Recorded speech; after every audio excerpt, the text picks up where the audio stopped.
Frédéric Andersen, un homme respecté de Copenhague, vivait des jours sombres depuis la tragique perte de son fils Marcus, seulement 13 jours après son mariage avec Astrid.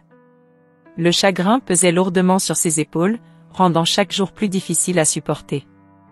Un matin, alors qu'il tentait de trouver un semblant de paix en triant les affaires de son fils, il découvrit une lettre mystérieuse. L'enveloppe portait l'écriture familière de Marcus. Tremblant, Frédéric l'ouvrit et lut les mots qui allaient changer le cours de sa vie. « Papa, si tu lis cette lettre, cela signifie que je ne suis plus de ce monde. Astrid est en danger. Tu dois la venger. Rendez-vous à la vieille maison abandonnée, tu y trouveras des réponses. Marcus. » Frédéric restait figé, le visage marqué par l'incompréhension et la douleur. Pourquoi son fils lui demanderait-il une telle chose? Il ne pouvait pas ignorer cet appel à l'aide, même venant de l'au-delà. Déterminé à comprendre, il décida de se rendre à l'adresse indiquée dans la lettre. La maison abandonnée se trouvait dans les faubourgs de Copenhague, un endroit qu'il n'aurait jamais imaginé visiter. Les murs délabrés et les fenêtres brisées témoignaient d'années de négligence.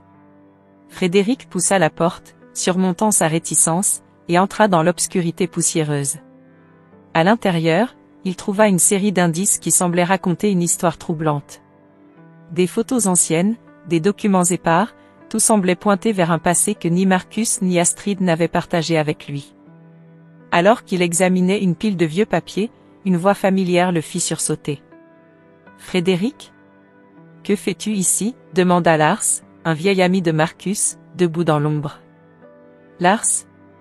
C'est toi ?» répondit Frédéric, surpris.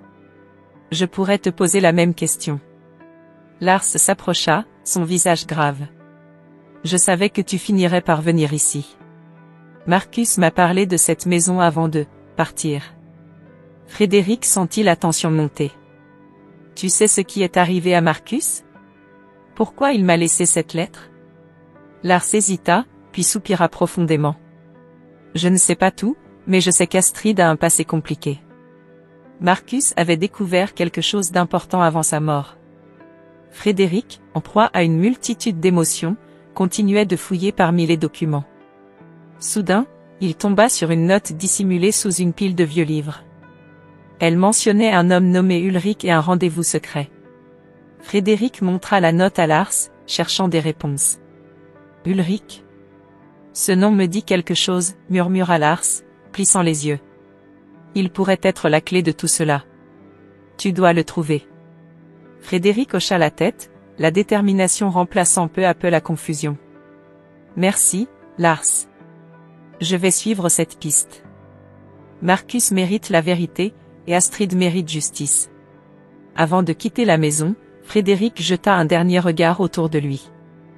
Chaque détail semblait empreint de mystère, mais il savait que la vérité était quelque part, cachée dans les ombres de ce passé complexe. Alors qu'il sortait de la maison, une nouvelle résolution brûlait en lui. Frédéric Andersen ne reculerait devant rien pour venger son fils et protéger sa belle-fille, Astrid. Frédéric, une fois de retour chez lui après sa rencontre troublante avec Lars et la découverte de la note mentionnant Ulrich, ne pouvait pas se débarrasser du sentiment de malaise qui l'envahissait. Le nom d'Ulrich semblait être une clé essentielle pour comprendre le mystère entourant la mort de son fils Marcus. La détermination de Frédéric s'intensifiait. Il décida de suivre cette piste, convaincu que cela le rapprocherait de la vérité. Le vent soufflait fort alors que Frédéric se dirigeait vers l'adresse indiquée dans la note. C'était une vieille adresse, située dans une zone industrielle désaffectée des faubourgs de Copenhague. Les bâtiments étaient délabrés, les fenêtres brisées, et les rues désertes. Le bruit de ses pas résonnait dans le silence pesant de l'endroit. Il s'arrêta devant un entrepôt abandonné, l'adresse correspondait parfaitement à celle mentionnée dans la note. Frédéric jeta un coup d'œil autour de lui, cherchant une entrée discrète. Il trouva une porte latérale à moitié ouverte et s'y glissa silencieusement. À l'intérieur, l'obscurité régnait, seulement rompue par quelques rayons de lumière filtrant à travers les fissures des murs. Frédéric progressa prudemment, ses sens en alerte. Il entendit des voix venant de l'autre bout de l'entrepôt. Frédéric se cacha derrière un pilier, tendant l'oreille. Il pouvait distinguer deux voix distinctes, l'une appartenant à un homme qu'il supposait être Ulrich, et l'autre à un inconnu. Tu es sûr que personne ne nous a suivis, Ulrich? Demanda l'inconnu, sa voix teintée d'inquiétude. Relax, personne ne sait qu'on est ici, répondit Ulrich avec assurance. Mais il faut qu'on se dépêche.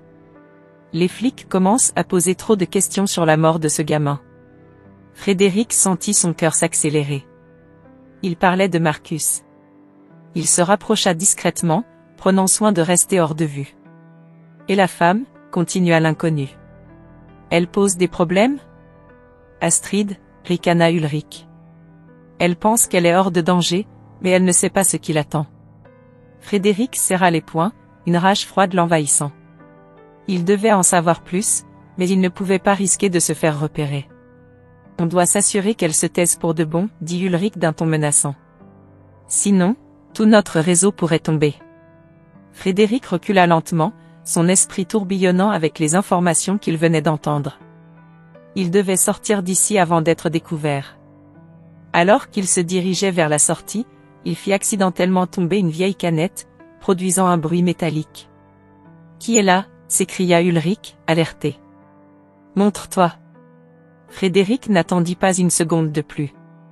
Il se précipita vers la porte, mais Ulrich et l'autre homme se lançaient déjà à sa poursuite.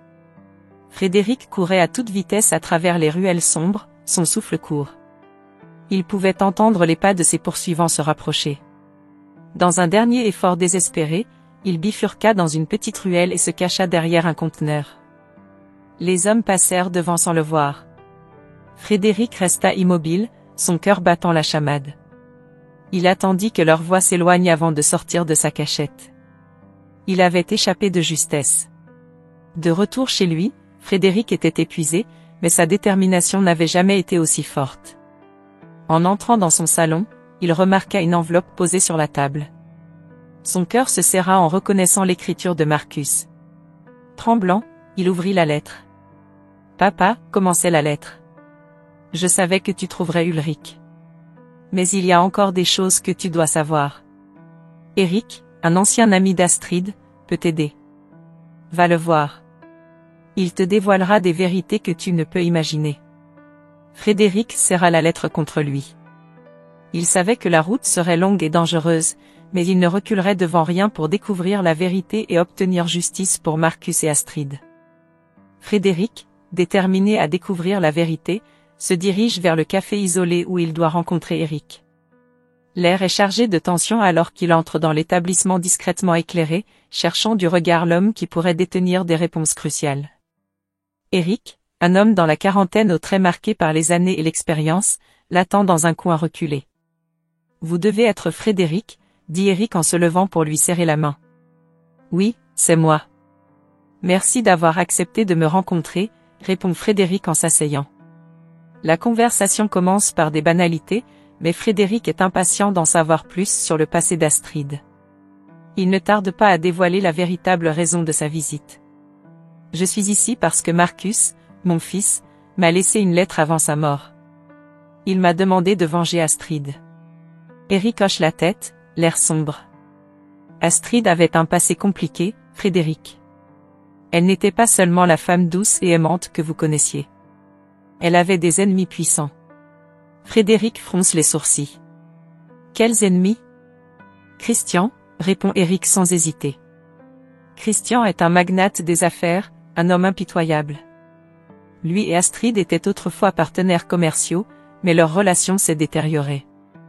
Christian a juré de se venger d'elle. Frédéric se penche en avant, accroché aux lèvres d'Eric. Pourquoi? Eric soupire. Astrid et Christian ont fondé une entreprise ensemble, mais Astrid a découvert que Christian était impliqué dans des activités illégales. Elle a menacé de tout révéler. Christian n'a pas pu le supporter. Leur partenariat s'est transformé en une guerre ouverte. Le cœur de Frédéric bat plus vite. Vous croyez qu'il est derrière la mort de Marcus? Eric hoche la tête. Je ne serais pas surpris. Christian est capable de tout pour protéger ses secrets. Vous devez être prudent, Frédéric. Mais Frédéric est déterminé. Je dois lui parler. Je dois obtenir des réponses. Eric pose une main rassurante sur son épaule. Faites attention. Christian est dangereux. Le lendemain, Frédéric se rend au siège de l'entreprise de Christian. Le bâtiment imposant semble intimidant, mais il rassemble son courage et entre.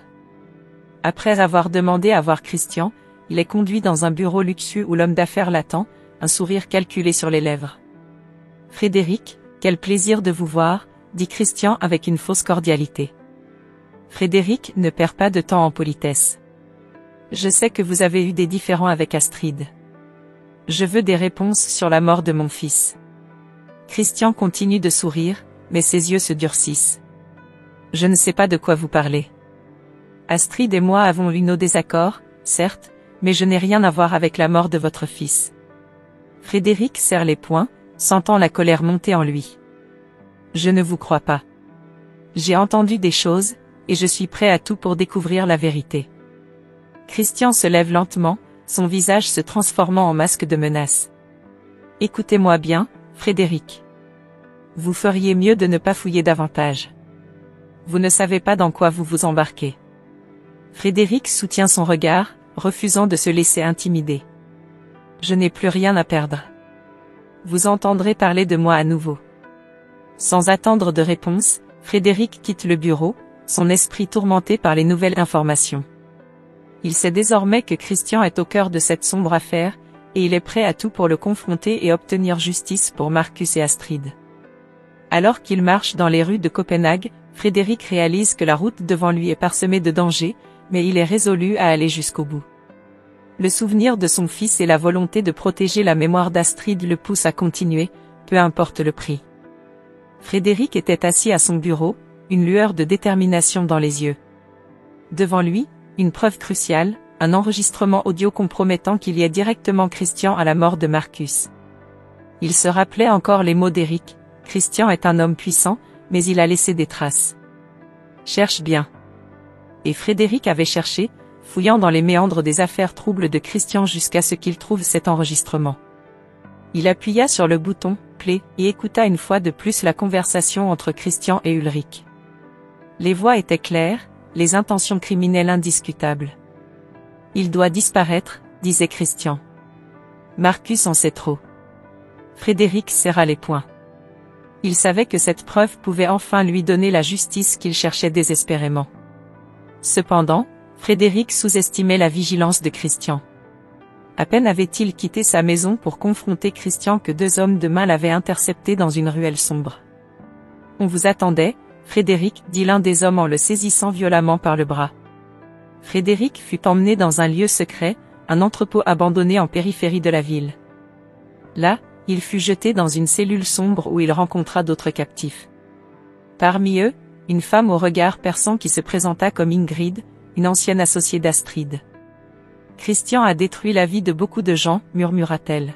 « Mais ensemble, nous pouvons le renverser. » Les jours passèrent, et Frédéric, avec l'aide des autres captifs, commença à élaborer un plan d'évasion. Chaque nuit, il travaillait silencieusement, déplaçant des pierres et dévissant des barreaux. Un soir, alors que la garde était relâchée, ils virent leur chance. « C'est maintenant ou jamais » chuchota Ingrid. Ils parvinrent à s'échapper de l'entrepôt, courant à travers la nuit froide de Copenhague. Frédéric serrait toujours l'enregistrement audio contre lui, déterminé à l'utiliser pour mettre fin aux machinations de Christian. Ils trouvèrent refuge chez Lars, où ils se rencontrèrent pour discuter de la suite des opérations. « Nous devons frapper vite et fort », déclara Lars, son visage grave. « Christian ne reculera devant rien pour nous faire taire. »« J'ai l'enregistrement, » dit Frédéric, posant l'appareil sur la table. « Il prouve la culpabilité de Christian.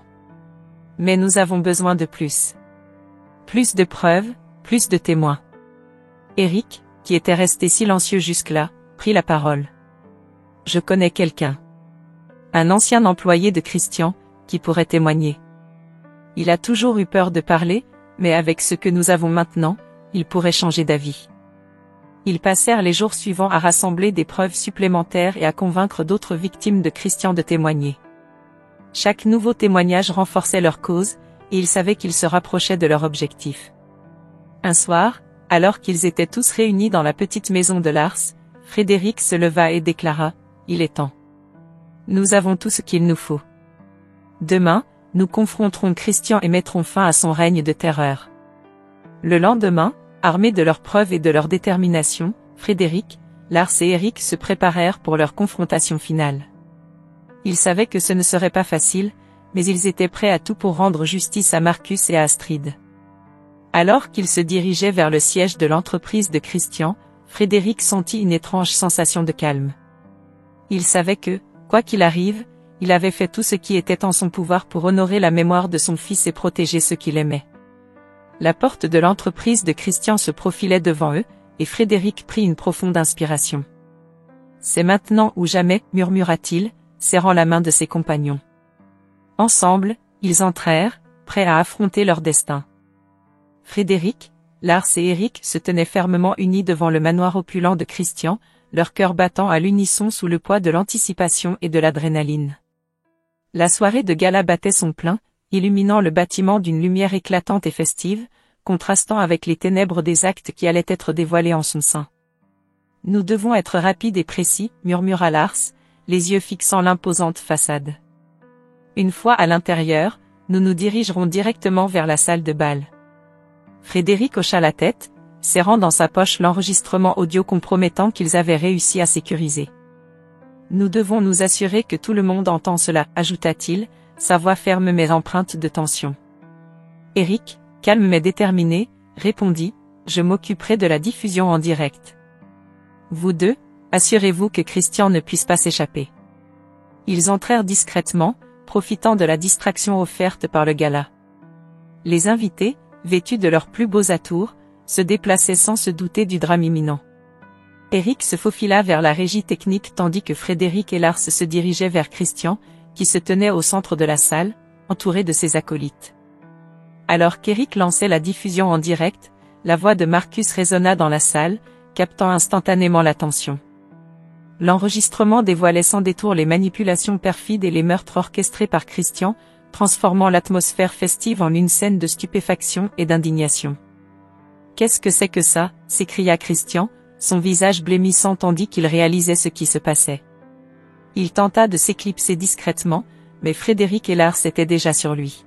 « Tu ne vas nulle part, Christian, déclara Frédéric avec une froide détermination. Tu répondras de tes crimes ici et maintenant. » Une confrontation intense et émotionnelle s'ensuivit. Christian, acculé, exhiba un désespoir féroce. « Tu ne comprends rien, Frédéric. Tout ce que j'ai fait, c'était pour protéger ce que j'avais construit.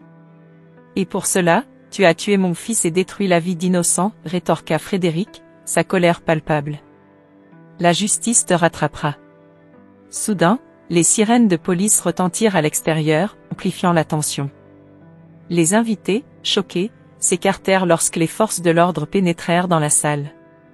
Christian Olsen, vous êtes en état d'arrestation, annonça l'inspecteur en chef, menotte à la main.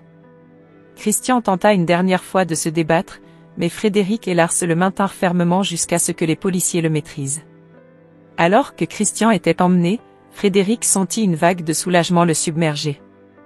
Il avait tenu sa promesse à Marcus. Mais une surprise encore plus grande l'attendait.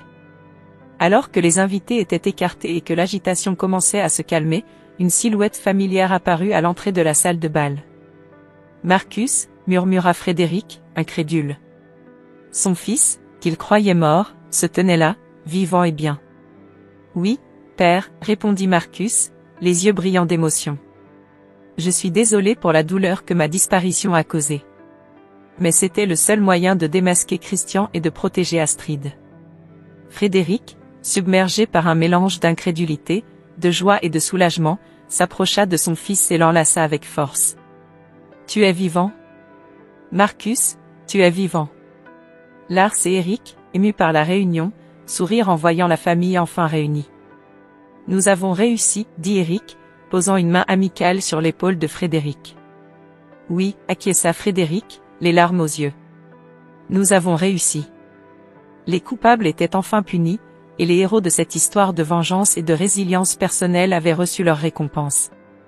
La révélation finale avait changé tout, apportant non seulement justice mais aussi une nouvelle chance pour la paix et l'espoir dans les vies de Frédéric, Marcus et Astrid.